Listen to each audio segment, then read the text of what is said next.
What's going on, YouTube? Welcome back to the channel. Today I'm doing a video on my Tahoe, doing an exhaust upgrade. Added a set of headers on it, and I've done a couple of videos so far, and if you go back through the channel, you can look at the other videos. Basically, one was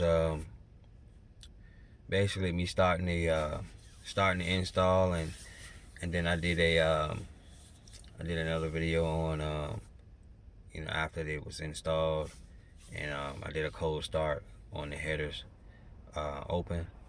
So today I brought it over to the muffler shop, and I decided to allow the exhaust shop to finish up connecting the Y pipe to the headers.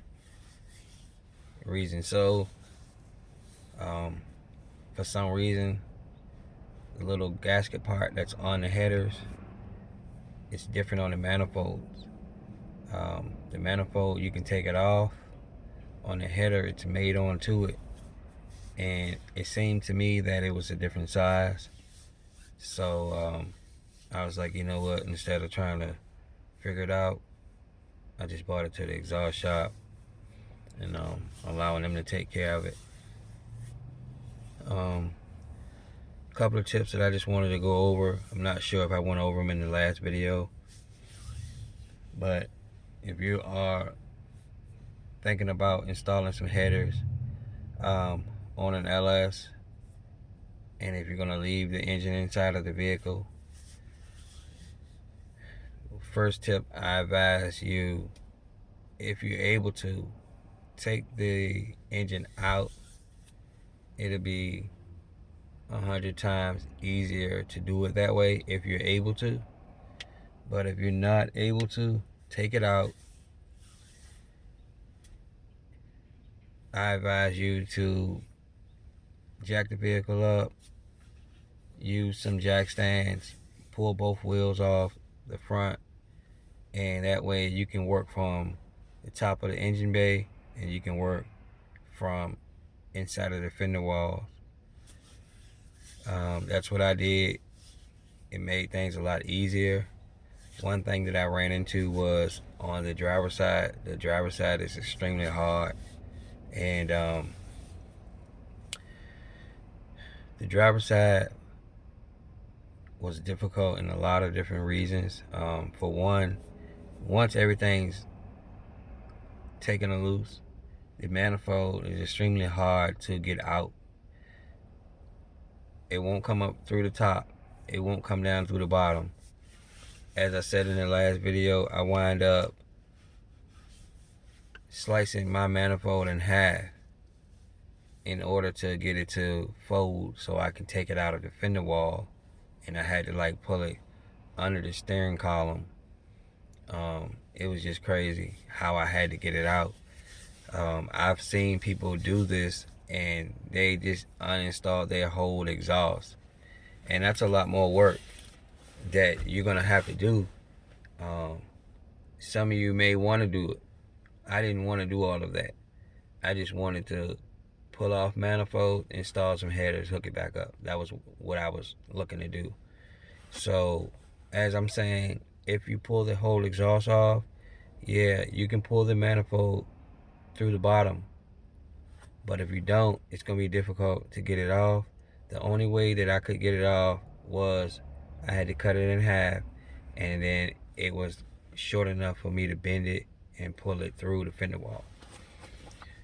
Another thing that I did while I was installing these headers, and I messed up, as I was using the grinder, I got extremely close to the brake lines, and I hit one of the brake lines. It was just so tight in there. It was just extremely hard to really have a lot of room to do anything. So as you know, those grinders, they have a lot of power, and so sometimes when you hit something, it'll move or something like that. And anyway, what had happened was I hit a brake line by mistake. I punctured it, and so that's another thing. Like I said, you know, if you want to be using a grinder or a reciprocating saw or something like that, just be extremely careful around those brake lines. I advise you to probably like try to cover them with something. You know, that way if you make a mistake and hit them, you know, they're protected. Because as of now, the next stop my vehicle is going to go to, it has to go to a mechanic so they can fix the brake line. Luckily, I have some what they call compression fittings. Hopefully they will work. I was told that I'm just looking for one of these compression fittings, but I was told that since the cut was on a straight and not a narrow piece of the brake line, that I can use a compression fitting. And so let's see if you can see that.